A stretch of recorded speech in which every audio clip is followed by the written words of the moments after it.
Okay, we back. So sekarang first round kita ada dekat Australia. Kita drive belah kiri. Australia punya bola. Ya, bersih. Nice. Okay, next round kita ada dekat mana? Dekat South Africa. Sebab kita drive left side, kau boleh nampak kat sini. And South Africa punya bahasa actually English. And kalau kita matahari pointing to north, so kita dekat South Hemisphere. Okay, aku letak je mana-mana. Okay, nice. Kita dekat, kalau tengok matahari kita tengok north, maksudnya kita dekat Southern Hemisphere. Vegetation dia pokok-pokok sangatlah Australian. And kalau perasan, signpost dia warna kuning. So aku letak sini lah. Nice. Kalau warna kuning dia dekat Western Australia. Okay, round ni kita dekat Sweden.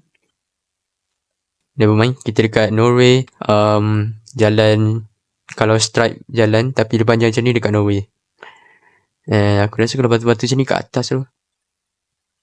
Tak, batu-batu macam ni tak ada pokok sangat. Dia macam Iceland tapi Norway. Yup, lagi ujung. Tapi betul lah.